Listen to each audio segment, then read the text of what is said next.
Կեղծ խաղաղության գինը փաստավավերագրական ֆիլմի ցուցադրությունը Ամերիկայի Միացյալ Նահանգներում։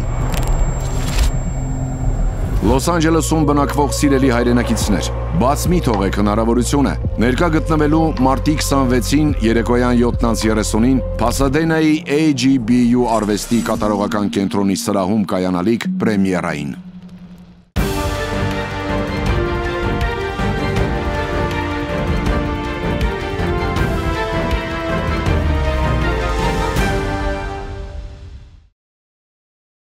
Բարև ձեզ, հարցազրույցի տաղավարում այսօր զրուցելու եմ Արա Պոլոզյանի հետ, Դաշնակցության Արցախի կենտրոնական կոմիտեի ներկայացուցիչ, շնորհակալ եմ հրավերս ընդունելու համար։ Զրույցը ուզում եմ սկսել սպասվող հանրահավաքից, գիտենք, որ մեծ հանրահավաք է սպասվում, կազմակերպիչները հենց արցախահայերն են և օրակարգում ենթադրում եմ լինելու են Արցախի հետ կապված խնդիրները, խնդրեմ ներկայացրեք ինչ նախաձեռնություն է։ Ուրեմն նախ շնորհակալություն եմ հայտնում այս առիթը ընձեռելու համար եւ անդրադառնամ միանգամից հանրահավաքին։ Հանրահավաքը կազմակերպել է Հանուն Արցախի միավորումը, որը մի շարք հասարակական կազմակերպությունների, արցախյան հասարակական կազմակերպությունների միավորում է, համարյա բոլոր կազմակերպությունների, հասարակական կազմակերպությունները, որոնք կային Արցախում եւ հիմա իրանց գործունեությունը շարունակում են Հայաստանում, ինչպես նաեւ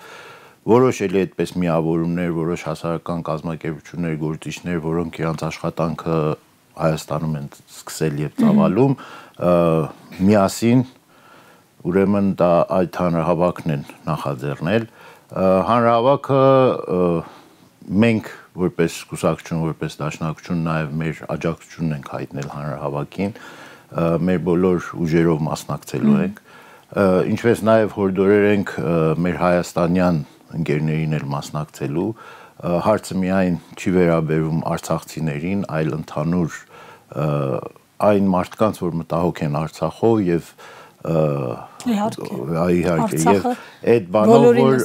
այդ ուրեմն մոտեցումով, որ Արցախը բոլորինս է, Արցախը հայ ժողովրդի այսօր պայքարի, հայ ժողովրդի հարատևման, հայ ժողովրդի գաղափարական առումով հայ մնալու համար ամենակարևոր կետերից մեկն է։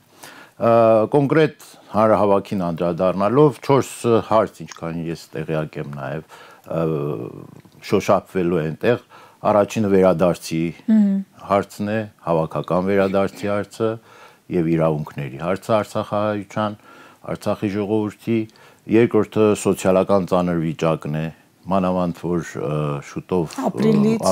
դադարելու է 50,000-անոց օժանդակությունները, որ տրվում էր հիմնականում իհարկե դա ծախսվում էր տան վարձերի վրա եւ առօրյա կարիքները հոգալու վրա։ Երրորդ հարց ուրեմն Բաքվում անցնող դատավորությունների մեր գերիների եւ քաղաքական ռազմական ղեկավարության ուրեմն դատավորության է վերաբերվում եւ չորրորդ հարցը մշակութային, հայկական մշակութային եւ հոգեվոր արժեքների ոչնչացման պարագային, որը Ադրբեջանի կողմից բռնագրավումից հետո Արցախը ուրեմն շարունակում է եւ մինչեւ այժմ նաեւ շարունակում։ Պարոն Պոլոզյան, այդ հանրահավաքին հնչեցվող հարցերը եւ առհասարակ հանրահավաքի ձայնը, հա, եթե այսպես ձևակերպենք, ում է ուղված լինելու առհասարակ հայ հասարակությանը, միջազգային հանրությանը, թե իշխանություններին, որոնք Արցախը ճանաչել են Ադրբեջանի մաս, որոնց քաղաքականության շնորհիվ այսօր առաջացել է այդ հանրահավաքը անցկացնելու անհրաժեշտությունը, տեղահանված էթնիկ զտման ենթարկված մեր հայրենակիցները, այսինքն Արցախ բառը այս իշխանությունը լսել չի ուզում։ Երեքին էլ, այսինքն ինչպես որ դուք անդրադարձաք երեքին, իհարկե, առաջի հերթին նաև Հայաստանի իշխանություններին, որ կա ինչ-որ հայկական հասարակության մեջ հայկական զգացողություն ունեցող մարդիկ, հայ ազգային մտածողություն ունեցող մարդիկ, որը իրանց համար մտահոգություն է այս հարցերը։ Եվ առաջին հարց լուծողը այս առումով, որպես հայկական պետություն մեր իշխանություններն են։ Առաջի հերթին իրանց։ Երկրորդ հերթին նաև այն ազգաբնակչությանը, նրանք որ ապրում են այս երկրում, հոգսեր ունեն, եւ բայց բոլորիս հոգսերը պիտի դառնան սրանք։ Եվ դրանք էլ պիտի միանան, այսինքն մեր միասնականությունը այս հարցերի մեջ բավականին կարևոր եւ զգայուն հարց է։ Եթե այսօր հնչում են, որ պարակտիչ, չգիտեմ,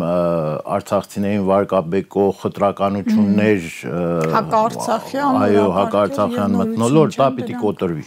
Պարոն Պոլոսյան, ինչ կարելի է ակնկալել մի իշխանությունից, որը ընդհանրապես Արցախի մասին չի խոսում, որը պաշտոնապես Արցախը ճանաչել է Ադրբեջանի մաս, որը Ադրբեջանի հետ այսօր մի քաղաքականություն է իրականացնում, որի արդյունքում Հայաստանի Հանրապետության սուվերեն տարածքներն է սիջում, որը գնում է միակողմանի խաղաղության ըստ էության եւ այդ փաստաթղթում չկա գոյություն չունի Արցախ բառը, գոյություն չունի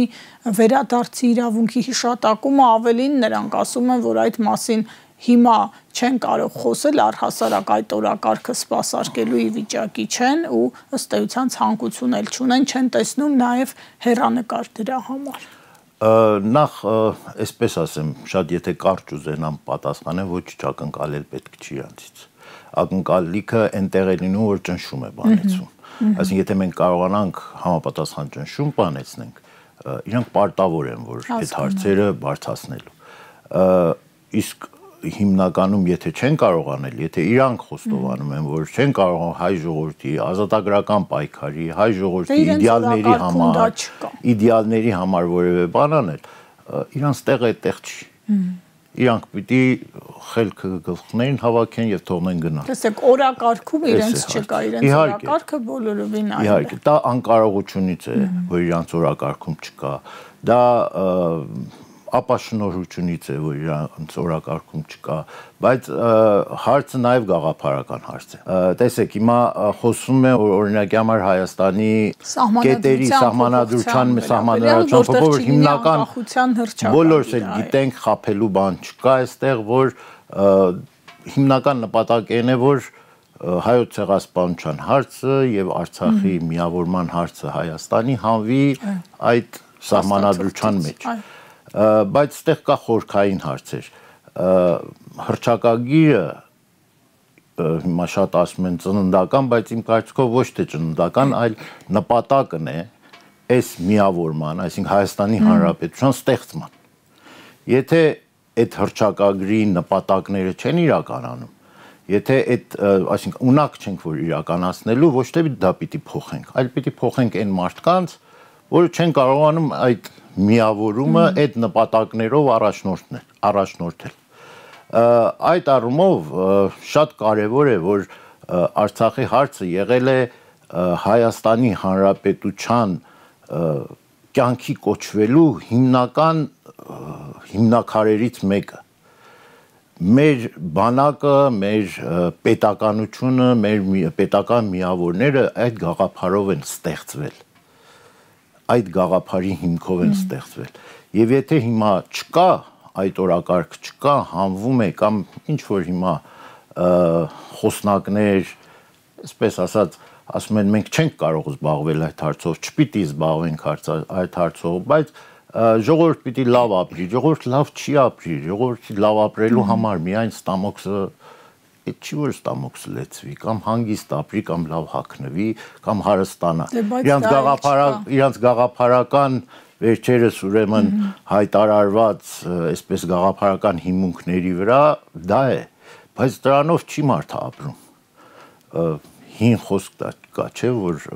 ոչ միայն հացիվ։ Իրենց հակառակն է, որ այո, միայն հացի, բայց դա չի կարող։ Արցախ վերադարձի հավաքական վերադարձի իրավունք իրացման համար կարծես թե հնարավորություններ կան եւ այդ մասին խոսում է Արցախի հարցերով հանձնախումբը, նաեւ մեր Սփյուռքի լոբիստական շրջանակների հետ որոշակի հաջողություններ են գրանցել, վերջինը Շվեյցարիայի խորհրդարանի այդ հայտնի նախաձեռնություններ խորհրդարան ներկայացված, որը դրական ընթացք ունեցավ, ինչ հնարավորություններ եք տեսնում այս առումով, եթե Հայաստանի Հանրապետությունում լինի իշխանություն, որը սպասարկի այդ խնդիրը։ Նախ եւ առաջ միջազգային բեմահարթակում այդ իրավունքի, այդ հնարավորության արծարծումն է։ մեր բարեկամների, նաև ինչպես նաև Հայդատի գրասենյակների, ինչպես նաև ձեր անդրադարձած Վարդան Օսյանյանի համակարգմամբ այդ հանձնախումբի կողմից բավականին մեծ աշխատանք է տարվում Սփյուռքում, տարբեր շրջանակներում, միջազգային հարթակներում Արցախի հարցը մոռացության չտալու համար։ Դժբախտաբար մենք չունենք Հայաստանի կողմից համապատասխան օժանդակությունը, օգնությունը, որը կարողանանք այդ հարցը ավելի լայն շրջանակներում անել։ Վերջերս շվեյցարիան օրենք ընդունեց, արդեն օրենք, որ 1 տարվա ընթացքում պետք է Ադրբեջանի եւ Արցախի ժողովրդի ներկայացուցիչների միջև հարթակ ձևավորի, որ կարողանան երկխոսել այդ հարցի կապակցությամբ, վերադարձի հարցի կապակցությամբ եւ ընդհանրապես իրավունքների հարցի կապակցությամբ։ Ես կարծում եմ դա առաջին քայլն է։ Առաջին քայլն է, որ իրավունքների ժողովրդի իրավունքների վերականգնման համար պետք է նախ եւ առաջ այդ հարցը գա բեմահարթակի վրա։ Առնվազն արձանագրում է, որ կա այդ խնդիրը։ Այո։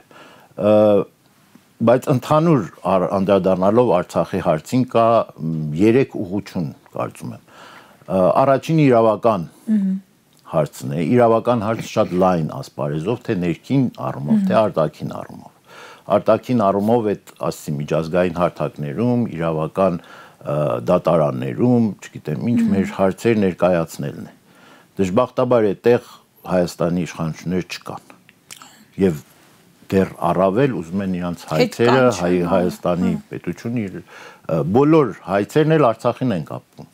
Այսինքն ուրիշ տեղ չի, ոչ թե Հայաստանի ու Ադրբեջանի մեջին է հարցը, այլ Արցախի հարցի ներկայացումն է Հայաստանի իշխանությունների կողմից։ Դե դա եւս մի դրվագ է հրաժարման։ Այո, այսինքն հիմա այդ մեկ։ Երկրորդը ուրեմն իշխանությունների հարցն է։ Այս ժողովուրդը, որ այստեղ հավաքվել է, այս համախմբումը, որ կա, պիտի ունենա ներկայացուցիչներ։ Ներկայացուցիչները բնականաբար այլ բան չեն կարող լինել, բացի իշխանություններ, որը ընտրված են Արցախի ժողովրդի կողմից։ Այս երկրորդ բանն է, որը այդտեղ նաև պիտի արձանագրենք Պամպոլոսյան, նրանց գործունեությունը Հայաստանի Հանրապետությունում սահմանափակված է, որովհետև նաև տարբեր ճնշումների են ենթարկվել, տպավորություն է, թե Արցախի իշխանությունը վախենում է որևէ քայլ նախաձեռնել, որովհետև այս իշխանությունը հայտարարել էր, հիշում եք, որ անվտանգությանը Հայաստանի իբրև թե դա սպառնալիք կլինի։ Այո, այդտեղ նաև տեսնում ենք Հայաստանի իշխանությունների խոչընդոտը այդ հավաքականության, այդ մեր ժողովրդի այս հատվածի փաստացի եւ լեգիտիմ ներկայացուցիչների համար աշխատանք տանելու։ Այդ որ ասում եք, այո, ճնշումները բավականին շատ են, ճնշումները որոշ տեղեր երևում են, որոշ տեղեր չեն երևում, որոշ տեղեր նաև ճնշվում են անհատներ, որոնք որևէ ձևով առնչվում են կամ որևէ ձևով հարաբերվում են այդ իշխանությունների, գոյություն ունեցող իշխանությունների հետ, դրանք ամենը ճնշում են մոռացության տալու Արցախի հարցը, դրա համար է։ Եվ երրորդ հարցը Արցախի հարցով հիմա զբաղվելիք ինքնության հարցն է։ Մենք պիտի կարողանանք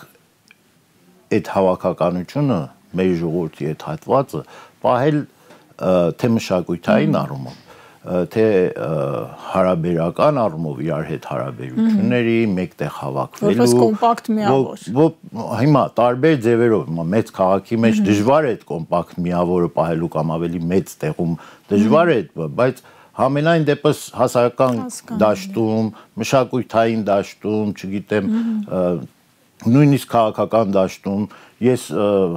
բան չեմ համարում, այսինքն պատահական չի, որ Սրբազան շարժման ժամանակ արցախցիները առաջին շարքերում էին, դա իրականություն էր, բոլորն էլ գիտեին, որովհետև այդ մարդիկ հույս են կապում ինչ-որ փոփոխության, որ իրանց հարցը բարձրացվի այսօրվա իշխանությունների կողմից։ Այստեղ ուզում եմ անդրադառնանք նաև սոցիալական խնդիրներին, որովհետև տեսակետ կա, որ Հայաստանի իշխանությունը իր վարած քաղաքականությամբ այնպես է անում, որ առհասարակ արտագաղթ են Արցախահայերը Հայաստանի Հանրապետությունից եւ այդպես ինքնազատվի խնդրից։ ու սա ուղիղ կապ ունի մարդկանց սոցիալական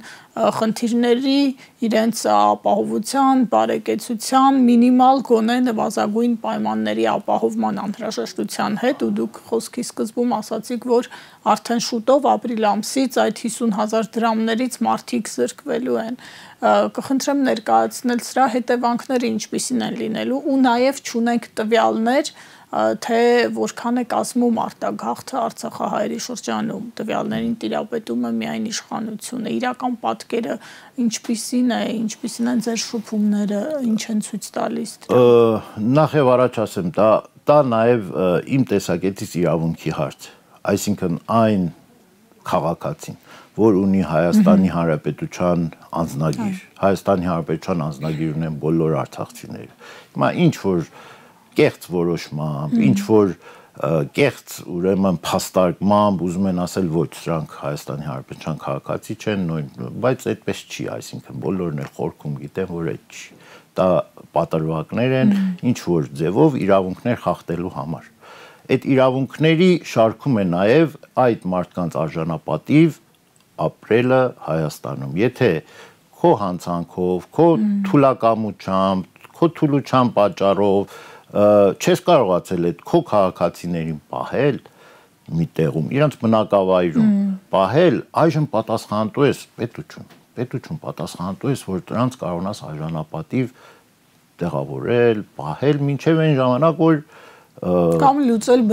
վերադարձի խնդիրը։ Այո, վերադարձի մինչև այն ժամանակ, որ վերադարձի հարցը լուծվի։ Այդտեղ նաև իրավունքի հարց է։ Այդ իրավունքն է, որ խախտվում է։ Արժանապատիվ ապրելու իրավունք, արցախցիների արժանապատիվ ապրելու իրավունք, եւ այդտեղ բնականաբար հիմա կենցաղային առումով մարդիկ թողնում են գնում են։ Ոչ մի տվյալ, բոլոր տվյալները գաղտնի է պահում, ինչ որ հարցումների, բաների միջոցով ինչ որ թվեր են տալի, բայց այդ թվերը ես արժանահավատ չեմ համարում։ Նաեւ կա շարժ, այսինքն մարդիկ գնում են ամուսինները գնում են, տղամարդիկ գնում են աշխատելու, կիները մնում են այստեղ, երեխաների դպրոցի հարց, չգիտեմ ինչ, այդ կենցաղային հարցերը բավականին ծանր է լինելու։ Այսինքն խնդիր է արտագաղթը։ Այո, խնդիր է արտագաղթը, խնդիր է բնակարանային հարցը, խնդիր է կենցաղային զանազան հարցեր, աշխատանքի հարցը, բոլոր դրանք խնդիրներ են, որը չեն լուծվել։ 1 տարի ավել մենք այստեղ ենք, այսինքն Արցախից բռնագաղթված ենք, տեղահանված ենք այստեղ եւ 1 տարվա մեջ 10 մատի չափ մարդիկ կարողացեն, այսինքն 1-2 ձեռի մատերի համրանքի չափ մարդիկ միայն կարողացեն բնակարան ձեռք բերել կառավարության տված ծրագրով։ Դա ձախողում է։ Ձախողում է եւ պիտի անդրադառնալ դրան, որ բազմիցս թե հասարակական կազմակերպությունները, թե Արցախի իշխանությունները իրենց առաջարկները ներկայացրել են իշխանություններին, իրենց լուծումները առաջարկել են, բայց բոլորը անտեսվել են։ Այսինքն թիրախային չի իրականացվում։ Ոչ միայն թիրախային չի, այլ պայմանները նաև այնպես է, որ դրանից օգտագործելը մի քիչ անհնարին է դարձնում եւ բավականին խոչընդոտներ, թե բյուրոկրատիայի տեսակետից, թղթաբանության տեսակետից, թե մարդիկ եկել են առանց որևէ փաստաթղթի են եկել, մարդիկ եկել են ցնցոտիների մեջ, իրանց հակաչորերով են եկել, դրանք բոլորը այն հարցերն են, որ պիտի այդ հոգատարությունը մարդ տեսնի, այդ հոգատարությունը, ինչպես ասեցի, իրավունք է։ Այսինքն իրավունք է, որ Հայաստանի Հանրապետության անձնագիր ունեցող մարդը պիտի ստանա իր պետություն։ Եվ պարոն Պոլոզյան, Հայաստանի իշխանությունը Ադրբեջանի հետ կեղծ խաղաղության օրակարգն է փորձում ներկայացնել հայ հասարակությանը, իբրև թե լինի այդ պայմանագիր կամ համաձայնագիր կոչվածը լինելու է խաղաղություն, բայց մենք տեսնում ենք, որ խաղաղությունը չի գալիս, արդեն քանի տարի է իշխանությունը դա է քարոզում, բայց Ադրբեջանից բոլորովին հակառակ ուղերձներ ենք ստանում եւ այդ երկիրը մտադիր չէ նույնիսկ այդ թուղթը ստորագրել։ Կխնդրեմ անդրադառնալ նաեւ այս հարցին։ Խաղաղությունը միայն այն պարագայում է իրական, երբ որ ստեղծվի ուժերի հավասարակշռություն։ Ուժերի հավասարակշռությունը ոչ միայն բանակի ոչ միայն ռազմական առումով է, այլ նաև քաղաքական առումով, այլ նաև դիվանագիտական առումով, այլ նաև հասարակության մեջ միավորման ու հասարակական ներքին պարակտումների զերծ լինելու առումով է եւ հիմնական հարցը նաև ուժերի հավասարակշռությունը ստեղծում է գաղափարական նույնացումներով հասարակությունների մեջ։ Մենք ուժերի հավասարակշռությունը միայն տեսնում ենք, այսինքն փաստարկվում է այսպես, որ մենք այո, չենք կարող դիմանալ Թուրքիայի եւ Ադրբեջանի ռազմական ուժի դիմաց, բայց միթե 30 տարի չդիմացա, միթե 30 տարի որ խաղաղություն էր, այո, խաղաղություն էր։ Մենք էլ բարձր դիրքերում ենք, դա ինչպես եղավ։ Ասում է 94 թվականից դուք Արցախը ճանաչել եք Ադրբեջան, նախկին իշխանությունները։ Չէ, դա ասեմ, որևէ ձևով փաստարկված բան չի կարելի համարել, որտեվ կան հիմա ամենապարզ բանը, որ իրանց ասում է, հրատարակեք այն բանակցությունների սղագրությունն էլ կա, գոյություն ունի, դա սուտ հարց է, որ դրանք չկան կամ չգիտեմ որտեղից են հանում այդ բանակցությունների փաստաթղթերը։ Դրանք կան, գոյություն ունեն, դա սուտ փաստարկներ են դրանք, բոլորը սուտ են։ Եվ այդ սուտի վրա հիմնված մոտեցումները չի կարող երկիրը տանել գաղափարական այնպես պատրաստության, որ թե դիվանագիտական, թե ռազմական, թե հասարակական առումով այդ միասնության վրա հիմնվելով կարողանանք ուժ դառնալ։ Ուժը նաև իրավունքի հարցը կա, այսինքն երբ որ դու իրավացի ես, հիմա կարող ես ճնշվես, բայց մարդիկ այդ իրավունքի համար իրենց կյանքն են տալիս։ Եվ խոսեցինք այն մասին, որ այդ փաստաթղթում առհասարակ Արցախին վերաբերող որևէ հարց ներառված չէ, անգամ գերիների վերադարձի հարցը չկա, ուր մնաց հավաքական վերադարձի հարցը։ Ձեր կարծիքով այդ համաձայնագիր կոչվածի ստորագրումը փակելու է Հայաստանի Հանրապետության կողմից Արցախի հարցը միջազգային օրակարգ բերելու դուրը, կամ դա դրան է ուղղված, եթե այս իշխանությունը Արցախը ճանաչել է Ադրբեջանի մաս ու Ադրբեջանի հետ գնում է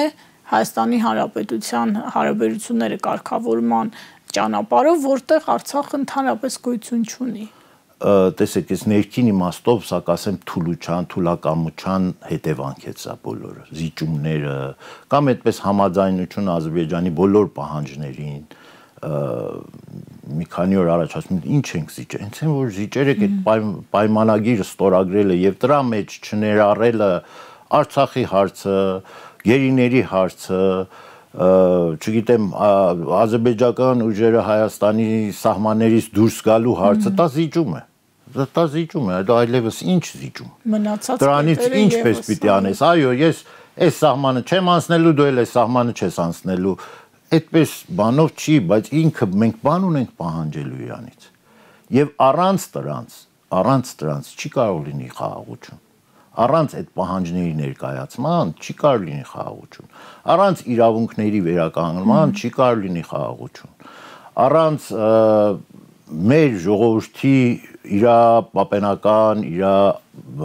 բնիկ ժողովրդի իր հայրենիք վերադառնալու չի կարող լինի խաղաղություն։ Դրանք բոլորը ոչ կայուն խաղաղության հիմքեր են ստեղծում։ Հիմքեր են ստեղծում, որ մի օր, այո, եթե ուզում եք ասեք ռևանշիզմ, ուզում եք ասեք ազգային ազատագրական պայքար, ուզում եք ասեք մարդկանց արժանապատվություն, դրանք ամենը մի օր բոց են դառնալու։ Չի կարող պատահի այսպես նստել եւ վստահ եմ հայ ժողովրդի մեջ կա այդ երանդը, կա այդ ներուժը, կա այդ զգացումը, դրանք բոլորը մի օր բողբոքվելու են, պորտ գալու է դա եւ դա հեղեղ է դառնա։ Եվ այդ փաստաթուղթը, պարոն Պոլոսյան, ինչ հետևանք կունենա արցախահայության հավաքական իրավունքները առաջ մղելու տեսանկյունից։ Հիմա արտաքին իմաստով այդ փաստաթուղթի ստորագրմամբ մենք Հայաստանը աշխարհին կհայտարարի, որ ես համաձայն եմ Ադրբեջանի հետ, որ Արցախի հարց գոյություն չունի այլևս։ Ոչ վերադարձի հարց գոյություն ունի, ոչ իրավունքների հարց գոյություն ունի, այսինքն այսպիսով այն պարտությունը, որ մենք կրել ենք, այո, պատերազմ պարտվել ենք։ Մի պատերազմ պարտվել ենք։ բայց այդ պատերազմի պարտությունը կհիմնավորի այդ փաստաթուղթը, կհիմնավորի իրավական դաշտում, կասի այլևս ես չկամ, լրիվ ձեռքերս լվացի եւ անցա, ես չկամ այդ հարցի մեջ։ Հայաստանի ու Ադրբեջանի միջև հիմա այսպես հակամարտությունը կամ վեճը ինչի վրա է, Արցախի վրա, այլ բանի վրա Հայաստանն ու Ադրբեջանը հարց են ունեցել։ Երբ որ երկուսը համաձայն են, որ Արցախ այլևս գոյություն չունի, բայց Ադրբեջանին դա էլ չի կանգնեցել։ Դա էլ չի կանգնեցել։ Մինչև այն ժամանակ պիտի պարզ հասկանալ, ինչքան քեզ թույլ ցույց տաս, ինչքան քեզի ոչ կամային հատկություններով իշխանություն ցույց տաս, այնքան պարտադրանքը քո վրա շատանալու է։ Սա պարզ հարց է։ Եվ մենք տեսնում ենք, սա փողոցում կռվի, այսինքն փողոցային հարաբերություններում նաև մարդկանց իրար միջև հարաբերություններում դա շատ պարզ հարց է, ինչքան քեզի ճնշում են եւ դու ճնշումը ընդունում ես, բնականաբար ավելի է գայթակղվում ճնշողը, որ ավելի շատ ճնշի։ Ադրբեջանցիներին Հայաստան բնակեցնելու մասին։ Այո, եւ դա շարունակվելու է, դա որևէ ձևով չի կանխվելու, քանի դեռ այս իշխանությունները կան եւ այս իշխանությունների քաղաքականությունը այս ուղղությամբ է ուղղված։ Եվ վերադառնալով հանրահավաքին, խնդրեմ նորից հիշեցնենք մարտի 29-ին Ազատության հրապարակում հանրահավաք է, որտեղ բարձրաձայնվելու են արցախահայության խնդիրները, եթե ունեք ամփոփիչ խոսք, խնդրեմ։ Ես ուզում եմ ասեմ մեր հայրենակիցներին, որ մասնակցեն հանրահավաքին, մեր հայրենակիցները ոչ միայն արցախցի մեր հայրենակիցներն են, այլ համայն հայությունը, եւ կարծում եմ, որ բավականին լավ ժամանակաշրջան է, գարնան ամուտ է, գարնան առաջի օրերին մենք սկսենք նոր եռանդով, նոր թափով մեր իրավունքների վերականգնման համար մեր պայքարը եւ ձեզ խոստանում եմ, որ սա լինելու է հարատև, չի լինելու որևէ ընկրկում մեր իրավունքների վերականգնման համար եւ այդ եռանդն ու այդ կրակը, որ կա մեր ժողովրդի մեջ, վստահ եմ, որ կա, այդպես չի, որ ամեն ինչից հուսահատված կամ այսպես շոկը հաղթահարվելու ժամանակաշրջան էր պետք, այո, պետք էր։ Բոլորի համար պետք էր պարտությունը հաղթահարելու, բռնագաղթը հաղթահարելու, հայրենազրկումը հաղթահարելու այդ շոկային, բայց չի մնալու այդպես։ Ես հավատացած եմ, որ չի մնալու այսպես, բոլորին հրավիրում եմ ամսի 29-ին ժամը 15-ին Ազատության հրապարակ։ Շնորհակալ եմ զրույցի համար, հարցազրույցին սպասեք վաղը։